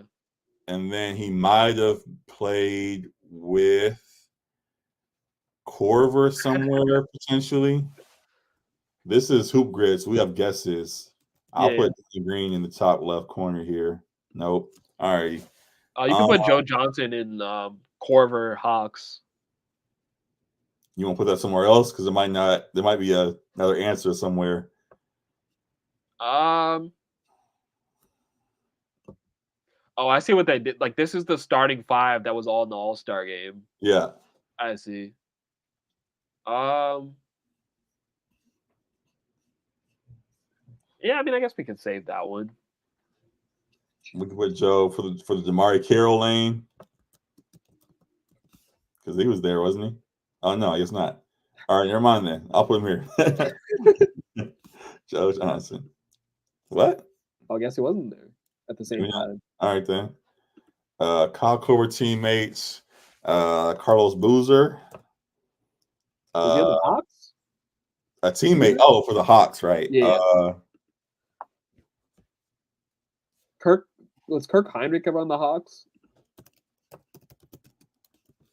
Kirk Heinrich. Good grab. Great grab. A Jeff Teague teammate on the Hawks. A Jeff Teague teammate.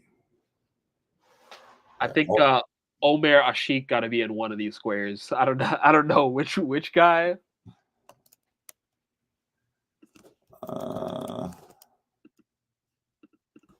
Just start guessing him everywhere. Yeah. Maybe not. Nothing. Nothing. Not one. Damn. Not one. All right. I don't know the Hawks like that for real. Cephalosha's got to be somewhere, right? Yeah, Millsap, I think, played with him. Oh, they play on the Hawks, so I think they're on the Hawks. So I guess I could put Thabo here. All right. Who else played on the Hawks? My God. Damari also played for the Bucks, didn't he? No, that was you're thinking of Jay Crowder. I get them confused too. The dreads. Them damn dreads. Damari Carroll. Damari Carroll. He had some years.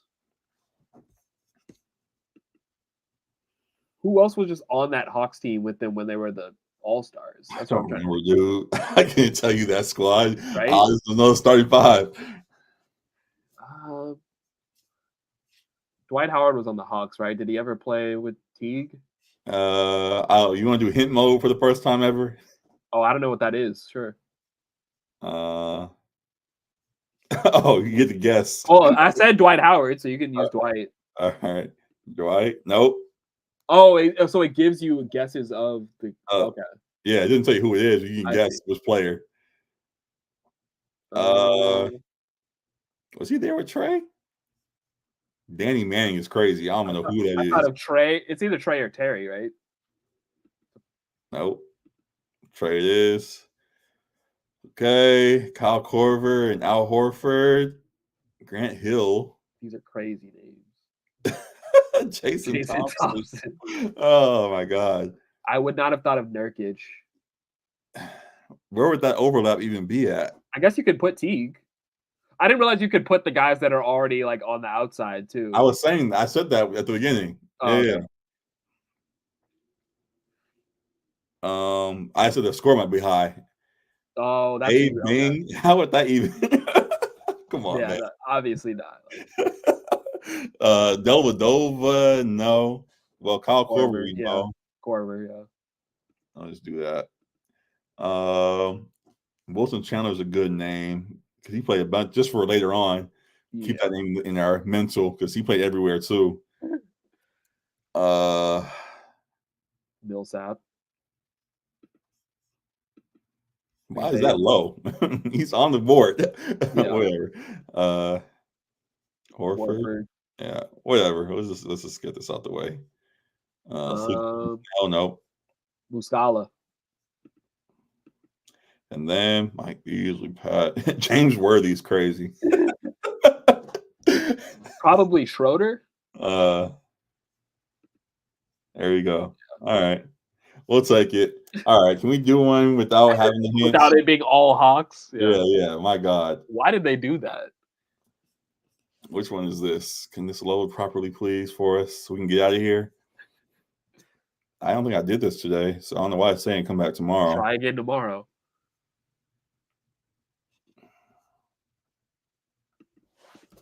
Immaculate grid. Will this load at least?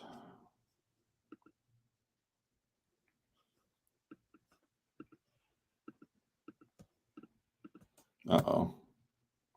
Am I still on stream right now? Yeah.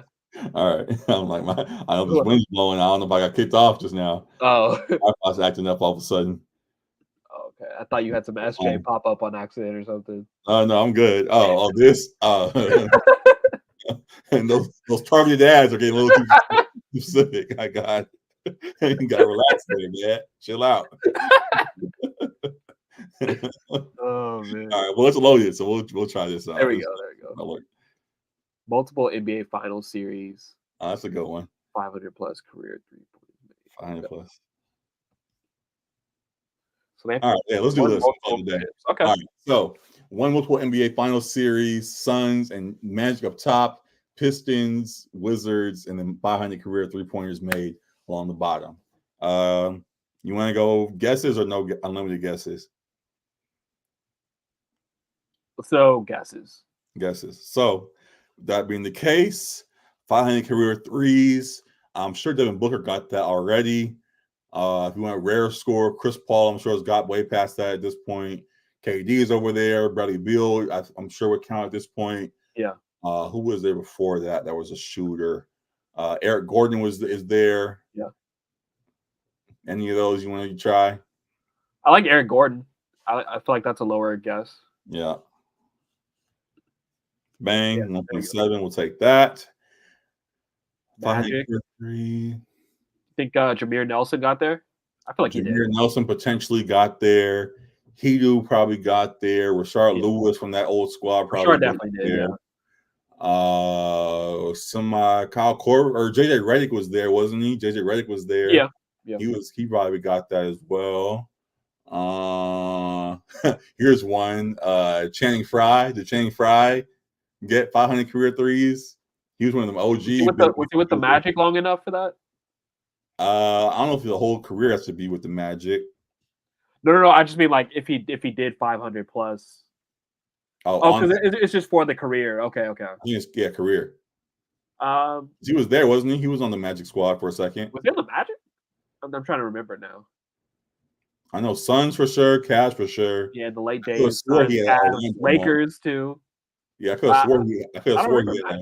Maybe not. Then we'll leave it. But Rashard Lewis and Hedo and JJ Redick and. When I say Jameer. Yeah. Jameer, he played forever there.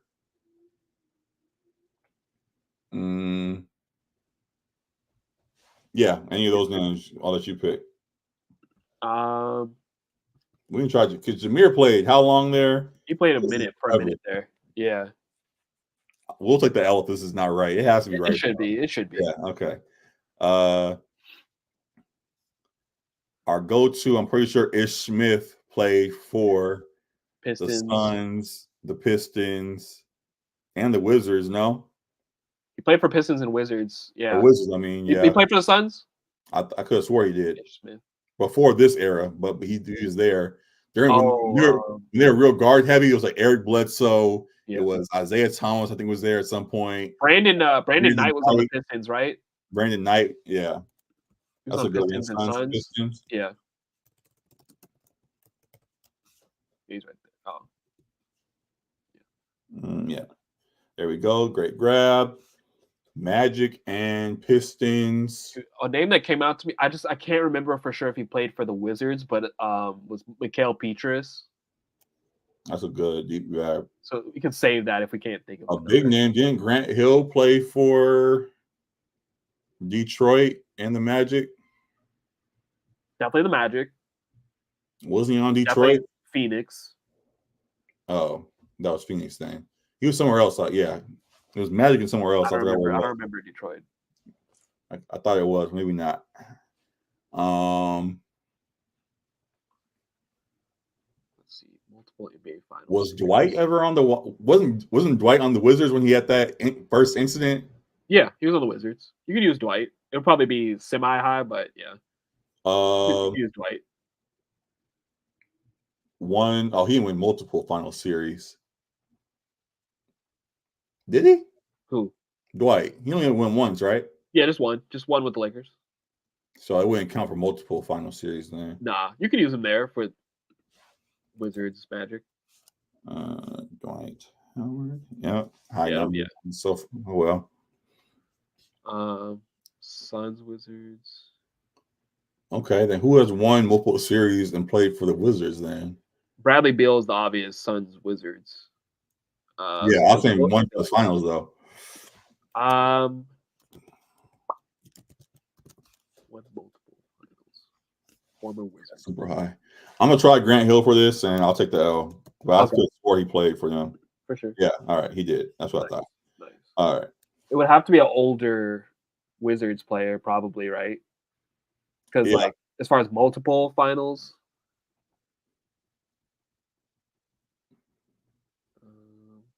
Also, low key. Well, Paul Pierce only won one series. He only won one. I thought about him too. Yeah.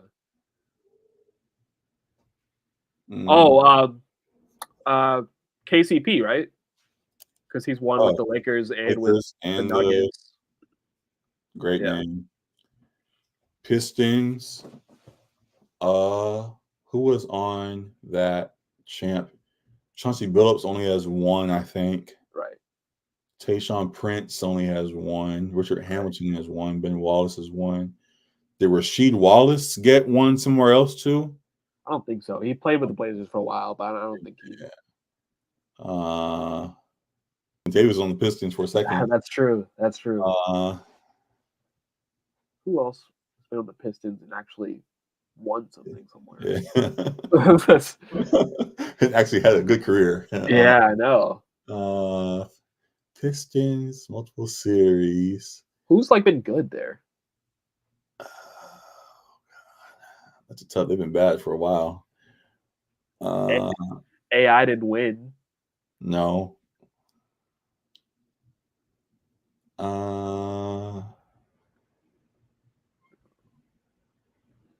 Yeah, it's a tough. All right, 500 career threes in multiple series. There's the Clay. There's the Ray Allens. Right. There's the Kobe's and all the big LeBrons. And can we find an obscure name? Derek Fisher. I was gonna say Robert Horry. Robert Horry, that's a good one.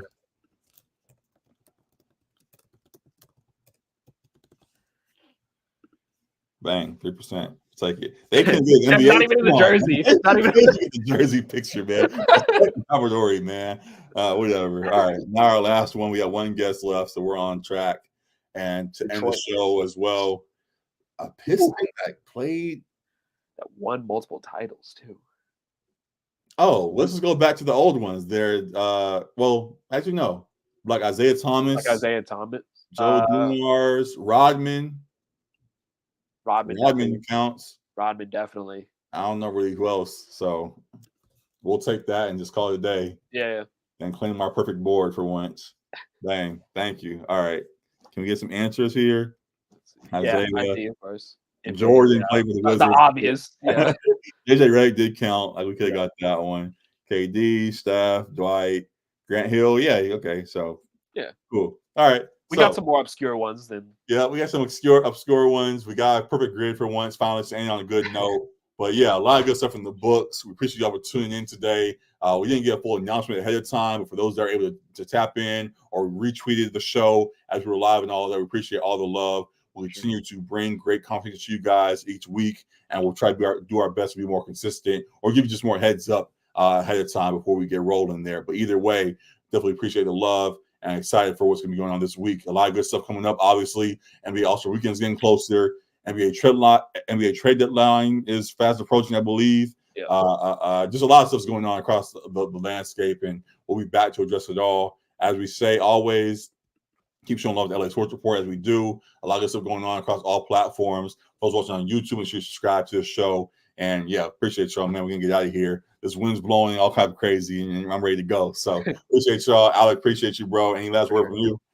No, man, it's just time for Night Country and Curve. Yeah, time for Night Country, time for Curve. We'll talk about that later on too. And yeah, appreciate y'all. I'm gonna be out of here. Peace. Deuces.